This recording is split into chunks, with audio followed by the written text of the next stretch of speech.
السلام علیکم ورحمۃ اللہ وبرکاتہ۔ بسم اللہ الرحمن الرحیم۔ ہیبت خان نہایت سخت جان تھا۔ وہ 500 درے برداشت کر گیا۔ نیم مردہ ہو جانے کے باوجود اس کی زندگی کو کوئی خطرہ لاحق نہیں تھا۔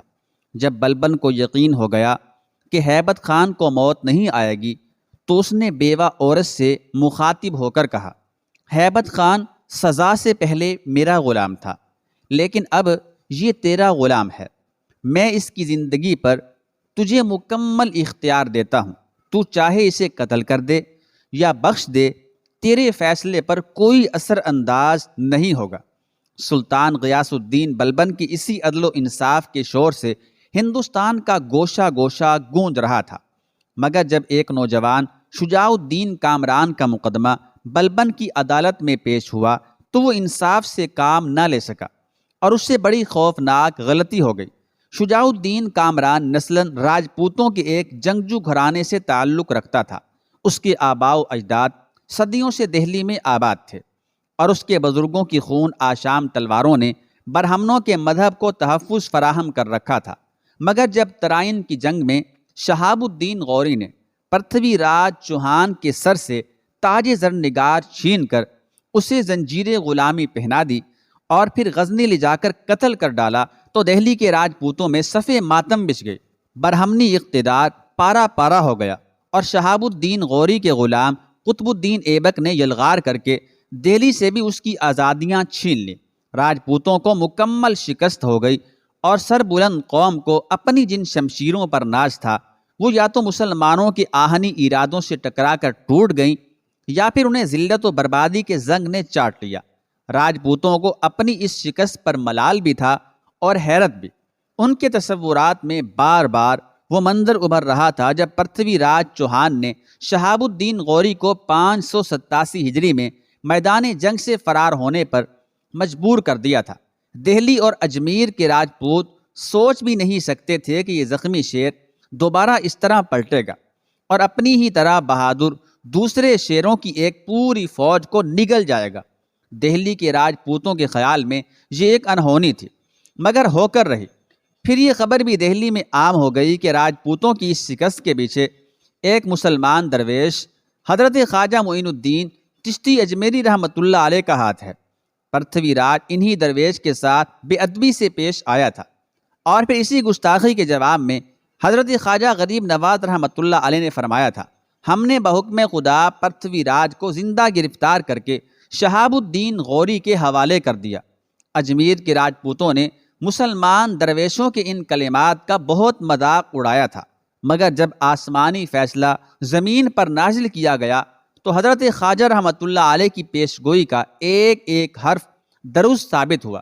اس واقعے کے بعد اجمیر کے راجپوتوں کی سوچ میں بڑا انقلاب رونما ہوا اور وہ بے شمار دیوتاؤں کی پرستی چھوڑ کر قطار در قطار حلقہ اسلام میں داخل ہونے لگے۔ دہلی کے راجپوتوں کے ذہن بھی اس روحانی انقلاب سے محفوظ نہ رہ سکے۔ راجپوتوں کی ایک جماعت تو اسی وقت ایمان لے آئی تھی جب قطب الدین ایبک کے حملے نے ان کی صفوں کو درہم برہم کر دیا تھا۔ باقی راجپوت اپنے باپ دادا کے مذہب پر قائم تھے اور انہی مندروں میں اپنے دیوتاؤں کی پوجا کی پوری آزادی حاصل تھی۔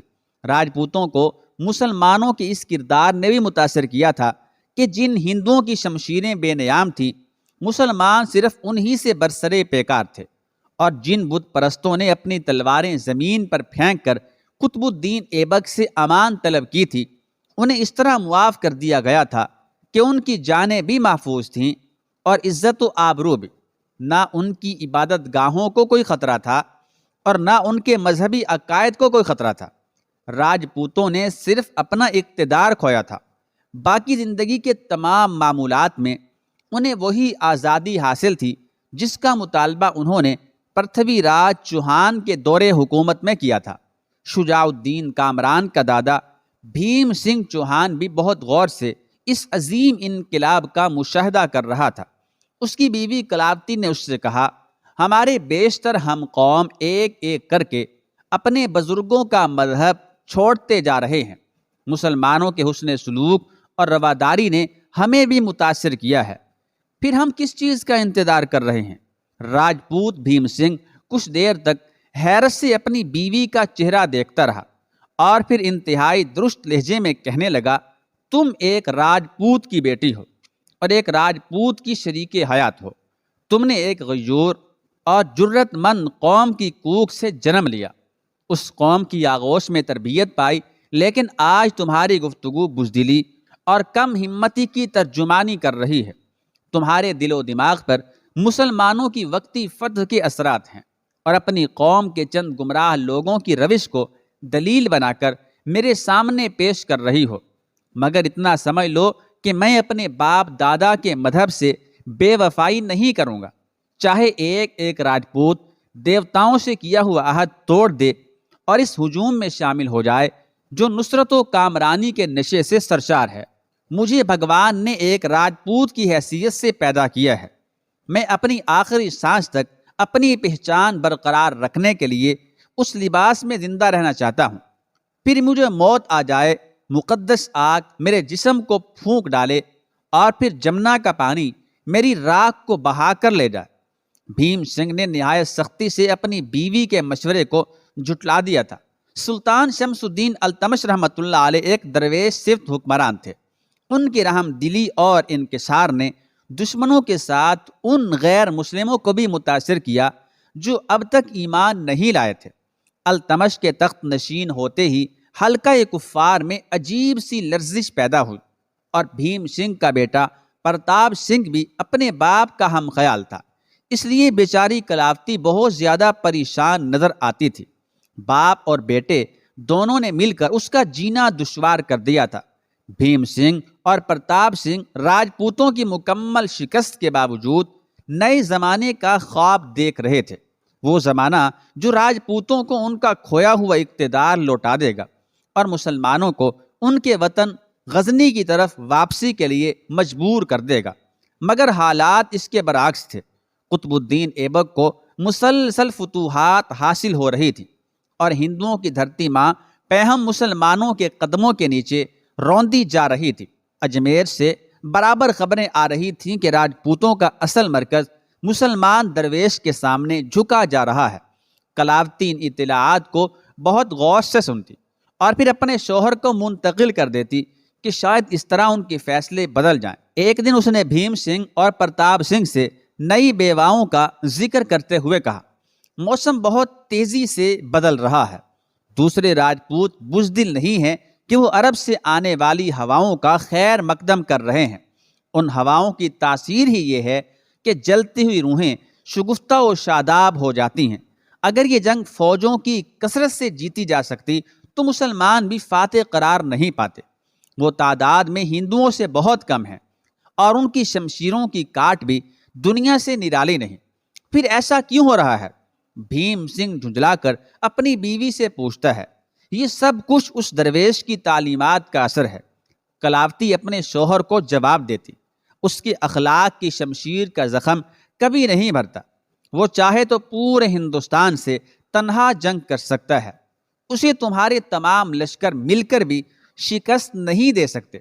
تم نے اپنے بہترین جادوگر بھیجے مگر اس کے سامنے پہنچ کر ایک ایک ساحر اپنا طلسم بھول گیا۔ تمہیں جوگی جے پال پر ناز تھا مگر آج وہی جوگی اس مسلمان درویش کے پیروں پر سر رکھ کے ایک نگاہ کرم کی بھیک مانگ رہا ہے۔ کیا تم اب بھی ان ہواؤں کو نہیں پہچانتے؟ اگر کوئی انسان آگ میں جل جانا چاہتا ہے تو اسے کون روکے گا؟ لیکن جلنے سے پہلے ایک بار ان ہواؤں کے اثرات کو محسوس کرنے کی کوشش تو کرے۔ آج ہزاروں راجپوت انہی ہواؤں کی لوریاں سن کر خیر و عافیت کی گہری نیند سو رہے ہیں، لیکن ایک ہم ہیں کہ ہمارے دن بھی مضطرب ہیں اور راتیں بھی بے خواب۔ یہ کہتے کہتے کلاوتی اداس ہو گئی۔ وہ ایک گیانی عورت تھی اور یہی گیان اسلام کی طرف اس کا دامن کھینچ رہا تھا۔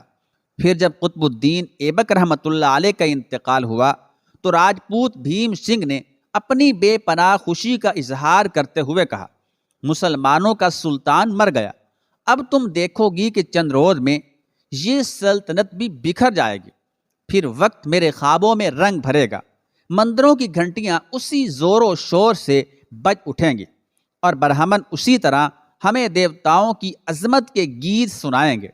کلاوتی شوہر کی یہ گفتگو سن کر سلگ اٹھے۔ مندروں پر کس نے پہرے بٹھائے ہیں؟ ان کے دروازے تو اب بھی کھلے ہوئے ہیں، گھنٹیاں تو اسی پرشور انداز میں بج رہی ہیں، برہمن تو اسی طرح بجن گا رہے ہیں، اگر جانے والوں کو پھر بھی کوئی نہیں روک سکتا۔ تم اپنے مندروں کی طرف نہیں، مسلمانوں کی مسجدوں کی جانب دیکھو، وہاں ان کے حاکم اور رعایا صف بصف کاندھے ملائے کھڑے ہیں، ان میں امیر و غریب کا کوئی فرق نظر نہیں آتا۔ تمہارے مذہبی رہنماؤں نے بھگوان کے پجاریوں کو کتنے فرقوں میں تقسیم کر دیا ہے۔ ہندوؤں کے ان طبقوں کی طرف بھی دیکھو جن کی زندگی حیوانوں سے بھی بدتر ہے، نہ حکمران ان کے سروں پر سایہ کرتے ہیں اور نہ دیوتا انہیں دھوپ کی تپش سے محفوظ رکھتے ہیں، وہ صدیوں سے جل رہے ہیں۔ مسلمانوں نے انہیں نفرتوں کی دھوپ سے نکال کر محبت کی چھاؤں میں بٹھایا ہے، اس لیے وہ برہمنوں کے بھجن اور کیرتن سننے کے بجائے اذانیں سن رہے ہیں، اور راجپوتوں کی بستی میں پہلی اذان اس درویش نے دی ہے جو خود تو اجمیر میں موجود ہے، لیکن اس کا پیغام دہلی میں سنا جا رہا ہے۔ قطب الدین ایبک کی موت پر جشن نہ مناؤ کہ مسلمانوں کے یہاں انسانوں کا قحط نہیں ہے، کوئی دوسرا سلطان آ جائے گا اور تم اسی طرح اپنی ناکام حسرتوں کی آگ میں جلتے رہو گے۔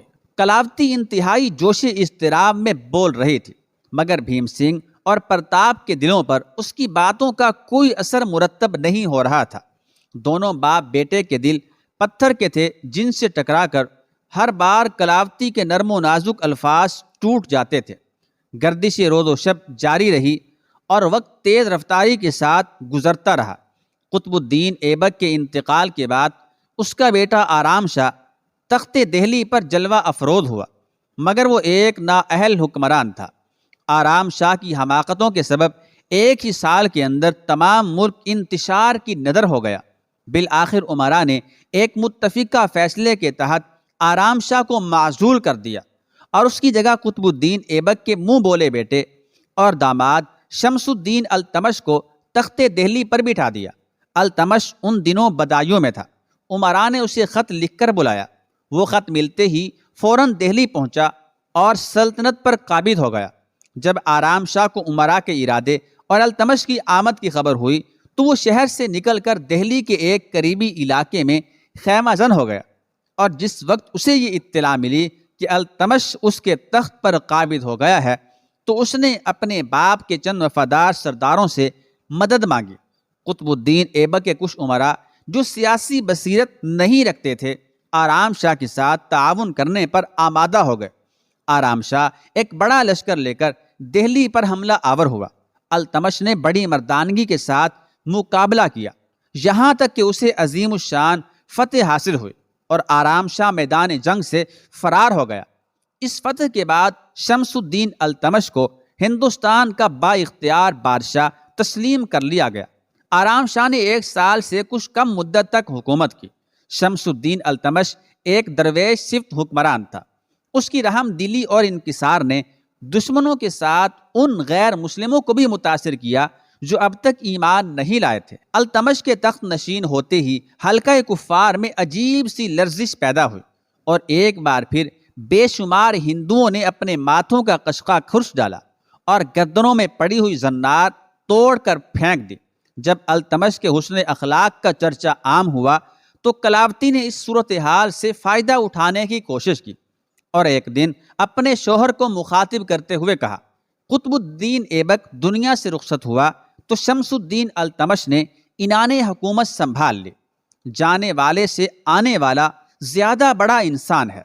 تم دیکھ رہے ہو کہ ہمارے ہم قوم کس ذوق و شوق سے مسجدوں کی طرف جا رہے ہیں۔ کیا اب بھی تم نے مندروں کی ویرانی پر نظر نہیں کی؟ کیا تم مندر چھوڑنے والے آخری شخص ہوگے؟ کیا میری زندگی میں وہ وقت نہیں آئے گا کہ میں تمہیں اور پرتاپ سنگھ کو ان لوگوں کی قطار میں کھڑا دیکھ سکوں جو یہ کہتے ہیں کہ خدا ایک ہے اور وہ بے جان پتھر کی مورتوں میں کبھی نہیں ڈھل سکتا؟ کلاوتی کے لہجے میں بڑا کرب تھا، بڑی خلش تھی، مگر بھیم سنگھ اور پرتاپ سنگھ کے سنگلاخ سینوں میں ابھی تک کوئی ہلکا سا شگاف بھی نہیں پڑا تھا۔ وہ اس انداز میں سوچ رہے تھے کہ ایک دن مسلمانوں کی حکومت زوال پذیر ہوگی، کاروان شب فنا کی وادیوں میں گم ہو جائے گا اور راجپوتوں کی اقبال مندی کا سورج دوبارہ طلوع ہوگا۔ یہ دو دیوانے تھے جو کھلی آنکھوں سے ایک ہی خواب دیکھے جا رہے تھے۔ پھر ایک دن اچانک کلاوتی بیمار ہو گئی۔ بھیم سنگھ اور اس کا بیٹا سمجھ رہے تھے کہ یہ کوئی عارضی روگ ہے جو بہت جلد دور ہو جائے گا، لیکن کلاوتی کا مرض بڑھتا چلا گیا۔ بڑھاپے نے اسے پہلے ہی تھکا دیا تھا، پھر راجپوتوں کی شکست نے اس کے دل و دماغ پر برا اثر ڈالا، اور جب وہ اپنے بزرگوں کے عقائد سے لڑتے لڑتے سلامتی کے راستے پر جانا چاہتی تھی تو شوہر اور بیٹے کی محبت نے اسے ناقابل شکست زنجیر پہنا دی تھی۔ کلاوتی جب بھی اپنے کرب کا اظہار کرتی تو بھیم سنگھ عالم تیش و غضب میں ایک ہی بات کہتا: اگر تجھے مسجدوں سے اتنی ہی محبت ہے تو اکیلی کیوں نہیں چلی جاتی؟ جواب میں کلاوتی تڑپ اٹھتی: میں تنہا کیسے جاؤں کہ سنسار کے موہ نے مجھے جکڑ رکھا ہے۔ اگر چلی بھی گئی تو لوگ تانے دے دے کر مار ڈالیں گے کہ شوہر کو بڑھاپے میں چھوڑ دیا۔ میرے بڑھاپے کی فکر نہ کرو کہ میں اب بھی تنہا جینے کا حوصلہ رکھتا ہوں۔ بھیم سنگھ نے اسی زہر آلود لہجے میں جواب دیا: کلاوتی، تو میرے لیے اس دن مر گئی تھی جب تیرے دل میں پہلی بار اپنے پرکھوں کے مذہب کے خلاف بغاوت کا جذبہ ابھرا تھا۔ ہاں، میرا انتقال، میرا دیہانت اسی روز ہو گیا تھا، مگر میں اپنے شوہر اور بیٹے کے لیے اس امید پر زندہ تھی کہ شاید تم دونوں کو بھی وہ روشنی مل جائے جسے میں اپنے دل کے قریب محسوس کر رہی ہوں۔ اب بھیم سنگھ کے لیے کلاوتی کی باتیں ناقابل برداشت ہو گئی تھیں۔ کلاوتی، مجھے خبر نہیں تھی کہ تیری فطرت اس قدر حریص ہے اور تیرے خون میں زمانہ سازی کا زہر بھرا ہوا ہے۔ مسلمانوں کو اقتدار کیا ملا، تو ان کے مذہب کی بھی دیوانی ہو گئی۔